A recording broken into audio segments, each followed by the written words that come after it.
Aujourd'hui, on va parler de ma nouvelle montre connectée, c'est la Xiaomi Watch 5. On va commencer par l'unboxing. Qu'est-ce que nous avons dans la boîte? Nous avons la montre, le câble de chargement magnétique et le manuel. Niveau design, cette montre a un écran AMOLED de 2 pouces, ce qui permet de voir très bien. La résolution est de 432 par 514 avec un PPI de 324. Quant à la luminosité, elle est de 1500 nits. Le taux de rafraîchissement de cette montre est de 60 Hz. Elle a des bords ultra fins de 2 mm en acier inoxydable. Sur le côté droit, nous retrouvons une couronne rotative, ce qui permet de naviguer dans les menus de la montre. Avec un indice de résistance à l'eau de 5 ATM, vous pouvez pratiquer vos sports nautiques préférés. Vous pouvez aussi vous laver avec. Mais attention, elle n'est pas faite pour faire de la plongée avec. À l'arrière de cette montre, nous avons différents capteurs. Le rythme cardiaque, le stress, l'oxygène dans le sang, le suivi de sommeil, et nous avons aussi un haut-parleur et un micro. Dans la montre, vous avez aussi un accéléromètre, un gyroscope, un capteur de lumière ambiant, une boussole électronique. Les deux petits points que vous voyez servent à recharger la montre. Ça nous fait une magnifique transition sur l'autonomie de cette montre. C'est le gros point fort de cette montre puisqu'elle a une autonomie de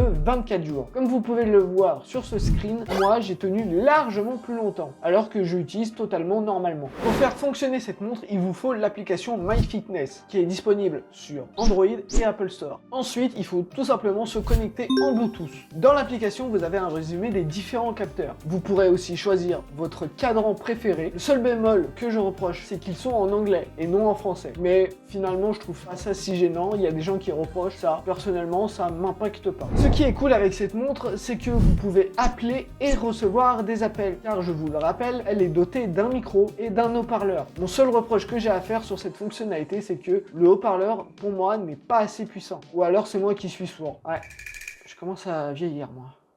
Le système d'exploitation qu'embarque cette montre est Xiaomi HyperOS. On va parler un peu de la montre et de ce qu'elle a. Donc ici vous pouvez voir l'un des cadrans que j'ai pris. Donc avec l'heure, avec les aiguilles, avec mon battement de cœur, avec le niveau de batterie, la date, la météo, avec le temps qu'il fait au milieu, mon stress et combien de fois je me suis levé. Donc on va commencer. Donc si je scrolle de haut en bas, ce sont mes notifications. Si je scrolle de bas en haut, là on peut voir, alors comme j'enregistre avec mon téléphone pour le micro, j'ai le contrôle à distance si je veux stopper ou pas. On a la météo, le battement du cœur en temps réel. Donc on peut voir qu'il y a 10 minutes qu'il a pris mon battement du cœur. Le niveau de stress, le nombre de calories que j'ai fait. Bon là on est en début de journée. Le nombre de pas, combien de fois je me suis levé et le sommeil. Alors faut savoir que s'il y a rien, c'est parce que je ne dors pas avec. Et si on continue, là on a accès aux applications, notamment de sport, le résumé de sport, le sommeil, on retrouve le battement du cœur, le niveau d'oxygène dans le sang, le stress, nos derniers contacts qu'on a appelés. Ici, on peut même appeler.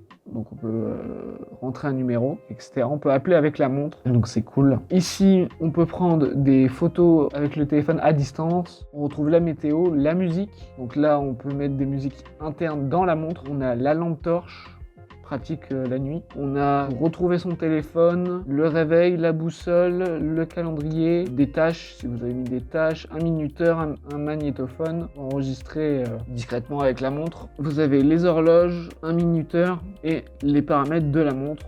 On peut régler tout ce qu'on veut. Donc ici on peut vibration, affichage, la luminosité, je vous conseille vraiment de la mettre auto, le verrouillage automatique, le poignet, etc. Il y a plein d'options, je vous laisserai découvrir. On peut mettre même un code PIN pour éviter que les enfants jouent avec. La batterie, savoir si la batterie est en bonne santé. Il y a un guide, le système à propos de la montre, etc.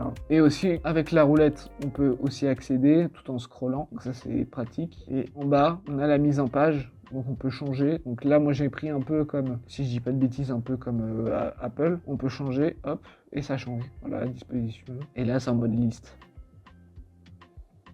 Voilà. Donc à vous de voir votre disposition. J'aime mieux comme ça. Donc là, si je swipe de gauche à droite, on retrouve donc savoir si ma montre est bien connectée en Bluetooth avec mon téléphone, le niveau de batterie en haut. Le truc pratique, c'est savoir où est mon téléphone. Donc j'appuie et mon téléphone sonne. La lampe torche, nettoyer ma montre, il y a de l'eau à l'intérieur, les paramètres de la montre, la rotation automatique du poignet, la fonction retirer le bruit des notifications de la montre. Ce qui est cool, c'est que vous pouvez entièrement la personnaliser. Comme je vous l'ai dit plus tôt, vous pouvez choisir une multitude de cadrans, mais aussi vous pouvez changer le bracelet. Je ne sais pas si vous l'avez remarqué, mais je n'ai pas le bracelet d'origine. J'ai racheté un autre bracelet. Il me plaisait plus.